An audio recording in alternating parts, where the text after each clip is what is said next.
And on today's show, how QLAC and MAGI correlate in retirement taxation. Part 3 of this week's series on the impact of QLAC and emerging insurance products in retirement with nationally recognized annuity expert, Mike McLaughlin. Hi everyone, I'm Steve Savant, syndicated financial columnist and contributing author to Backroom Technician and Innsmouth. Let's get down to business. Well, welcome to the show, Mike. It's great to be back again. Mike, I'm telling you, day 3, we're into QLAC. We're into DIAs. We're going to have to now talk about MAGI, modified adjusted gross income.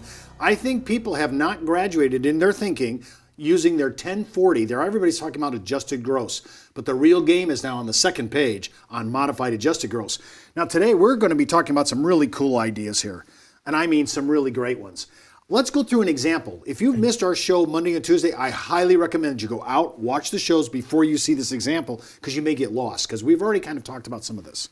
Okay, now, Mike, look at this idea. We have a $750,000 IRA balance as of 12/31/13. And yesterday in your show, you said we're still going to have to recalibrate every year at the end of the year for the rest of our qualified monies that is not under the QLAC, correct? Absolutely. Okay, so here we are at 12/31/13.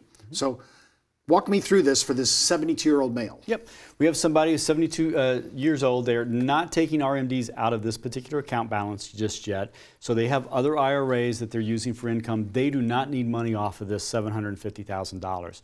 So 72-year-old male, you're using a uniform table set out by the IRS of 25.6, and you're just taking 25.6 into $750,000. That means that out of that $750,000, you would have to take nearly $30,000 of required minimum distributions. All right, and that's just a hard check that has to come out. This is a client who may not need it or want it. Yeah, and think about who our client is going to be that really impacts QLAC. It's going to be your mass affluent client. The scary part of our society right now is that the average balance of boomers fell from $120,000 back down to $111,000. So we're really targeting the mass affluent. Not that someone that has $110,000 may not want to defer $25,000 of RMDs, but we're really talking about that mass affluent. Well, now in the federal tax bracket, and you're looking at the state, this could be a huge chunk of change here. This is a huge chunk of change. You know, you're talking about maybe the highest marginal tax bracket, especially if they're still working or have other passive income that throws them into the higher tax bracket. Using a state income tax here of about 3.4. Which I thought was benevolent on your part. Exactly, yeah. That's just Indiana, so you know that's what it is. So basically, you're going to be paying somewhere in the neighborhood of about $12,500 of taxes on your RMDs, so that you can basically defer that. Now again, you have $29,000 of required minimum distributions that hits that backroom technician form that hits your modified adjusted gross income, which is a big trigger for the amount of taxation that you have on Social Security. Okay, now, and Mike's referring, of course, to the backroom technician Social Security provisional income test. And believe you me, this makes a big deal difference. The ability to defer this of 25% or not to exceed 125, it could be huge on your Social Security benefits. Everything's correlated on this sheet, isn't it? Yeah, you know, and again, so many advisors will take a look and talk to clients about how much income do you need, how much income do you need to have this type of lifestyle at age 70, 75, 80, you know, the go-go years, the slow-go years, and then the no-go years, basically, down the road. Well, we have to get back to basics and pull back the onion a little bit and talk about it's not what you earn or what you pull out, but what you keep. That is impacted by Social Security, how much that is taxed by Social Security, how much that you can earn to make sure that you don't impact Social Security when you're under age 70, but also how much is it taxed. That's a huge play in it. Now let's look at this example that we just walked through. So walk me through the math here, and so we can come to a determination of the impact of this. Sure. First of all, we need to do what we talked about the first thing on Monday. We need to decide how much that we can actually defer into a QLAC. First of all, $750,000. You either take 25% or $125,000. So 25% of that particular account is $187,500. So again, just for our audience sake, the number is greater than what they allow. 125 is our max. Is our maximum That's amount. what we're using. Exactly. So now you're left with $625,000 of an RMD balance. You use the same 25.6 divisor because, again, we're taking a look at that 12, 31, 13 account balance using the same 25.6 divisor into now the 625. That means you've reduced your RMDs down to $24,000. That's $5,000. What was it again now? It was $29,296. Yeah. Yeah. So that's a $5,000 saving just on the issue of what's exposed to tax. Yeah, exactly. Exactly. So again, think about from your modified adjusted gross income. $5,000 off the table right there. You also have a savings here, what was a big number here of about 11,000 or 12,000 here.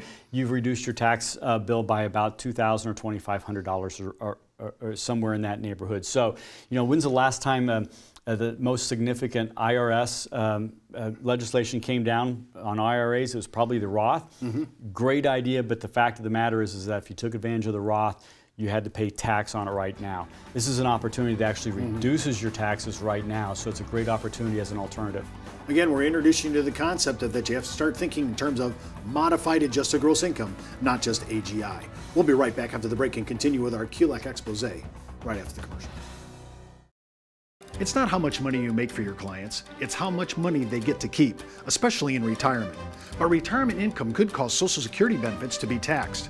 One tax advantage alternative is life insurance designed as a non-modified endowment contract that can generate tax-free income without taxing Social Security benefits. These contracts offer differing funding options depending upon your client's risk tolerance. For more information on how life insurance can be part of your retirement planning, just email me at steve@downtobusiness.tv. Brought to you by Ash Brokerage, the practice enhancement company.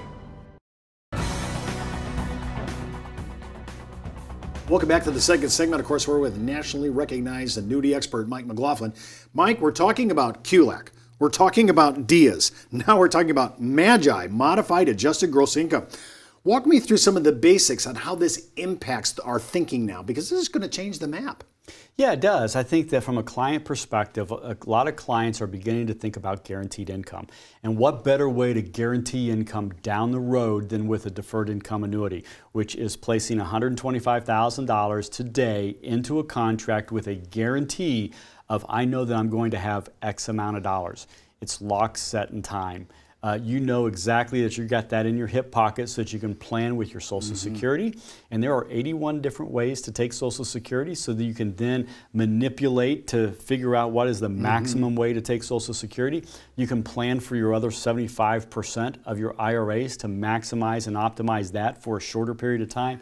Maybe most importantly, it allows you to take a look at a set time frame and manage your money to that set time frame, because one of the biggest challenges right now in managing money is there's no way to manage money with certainty if you have an unknown end date like life expectancy. So by taking a set period of, whether it be 5 years, 10 years, or 20 years, you can reasonably be assured that your money is going to last, knowing that you have guaranteed income backing that up. And I think one of the great things, and we talked about this in Monday's show, we talked about this can go, you could defer this to age 85. So this is a huge opportunity. And then you could choose many payout issues, life 10, life only in 20, life 30, and you could even do a cash refund with that. Absolutely. Just remember that you have to have a life contingency. Just like you were doing any 72T or 72Q calculation with RMD type of planning, you want to make sure that you have a life expectancy calculation. Make sure, just for our audience and advisors, because we're always going through, you and I are walking through things. I don't want to walk over too fast. Walk me through this issue of what is phantom growth and why are we doing this to avoid this? What's going on here? Well, I think one of the things that we always take a look at is, let's say that you go ahead and say, you know what, I want to lock in a certain amount of income.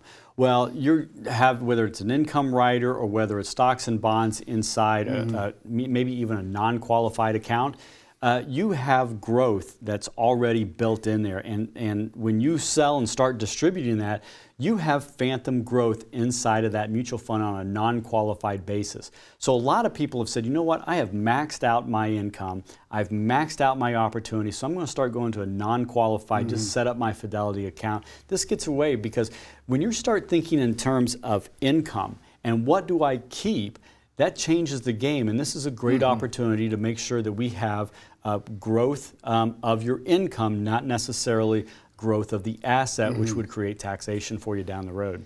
When we're talking about the basic industry's position, this is pretty simple actually. Once you learn it, it sounds, at first I thought it was a little complicated, but it really isn't that bad. No, it's not. And I love the guarantees. And I think you said yesterday's show that the consumer now has shifted in their thinking. We looked at a poll, then it said, hey, we may be willing to give up some control because you're giving us guarantees. And by the way, in Tuesday's show, Mike talked about all the way up to maybe 5% compounded depending upon the carrier. So I think this is a huge issue.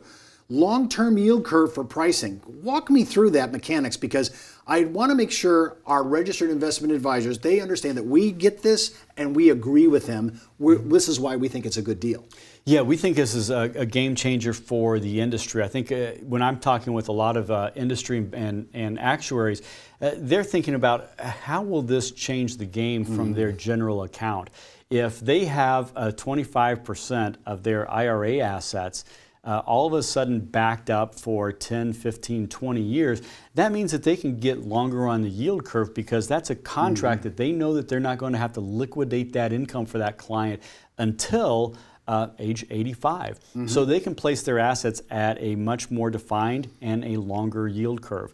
The other thing is we talked about, and you mentioned that IRI study talked about younger people being willing to take guarantees and lose control of their asset. That pendulum is swinging, and this is an opportunity that, first blush, a lot of advisors are saying, you know what, I'm going to pull all of my people who are age 70 and a half right now. You need to be looking at 45 or 50 people to get into a position of that. Take their IRAs. Know that they're going to have qualified money, Social Security, manipulate that to maximize and optimize government programs and their other qualified monies, and then put this money, their IRA money, as a backstop. And then that way you can manage your money more aggressively and with more definition. That's huge, Mike. Well, that's all the time we have for today. Remember, before moving forward with any of the ideas on our show, always consult your tax advisor, legal counsel, or your broker-dealer compliance officer. Missed an episode? Just hop out to our video archives. And remember, you could be wiser as an educated advisor. I'm Steve Savant. See you tomorrow.